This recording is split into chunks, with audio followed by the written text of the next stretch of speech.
ganun karakuhan, you know? Mayroon na magdi-deliver dito. Shopee yata to o TikTok. Pero dito ko in-address. Sa akin yan, sa akin yan. Sa akin yan, sa akin. Kanino yan?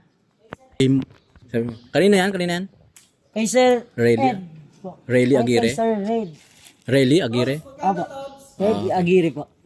68 po. Rayleigh Aguirre, pre? Rayleigh Aguirre? Okay, 268 po. Pati. Dito kasi in-address. Eh, kapitbahay ko ito eh. Bayaran mo na, pare. Pare, bayaran mo na. Ha? Sorry, dito ko in-address eh. Pero akin yan. Yari mo na naman sa pare, ha? Akin yan. 130. Bayaran mo na, pre, 130. Dito ko in-address sa kumpare ko para wala akong babayaran sa amin. Oh. Bayaran mo na, pre, ha? Wala akong dalang kas eh. Kung sa bahay hinatid dyan, babayaran ko. Dito eh, Rayleigh Aguirre nakalagay eh. Address sa'yo eh. Oh. Rayleigh Aguirre nakalagay eh. In-address ko lang dito. Motor. Motor dito. Ayun, sa unahan. 268 kay Rayleigh. 50 pesos na pera ko rito eh.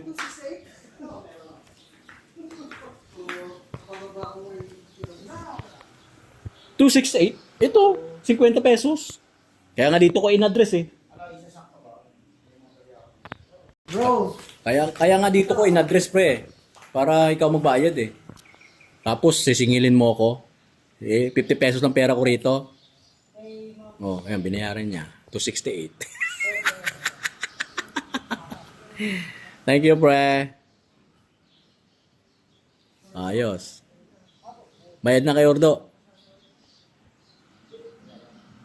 Oh. Ayos. Nakalibre na naman si parang Rayleigh mo. 268.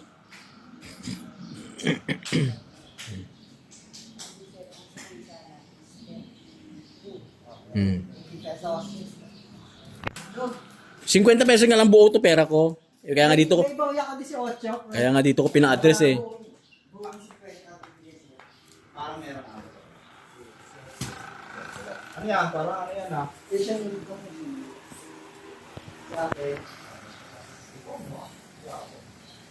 Ayos na, bayad na kay Rayleigh boy. Yung kay Rayleigh. Ayun, bayad na. Oh, bayad na raw ang kay Rayleigh. Pina-address ko rito eh. Wala si Giovanni ngayon. Thank you, sir. Thank you, sir. Okay.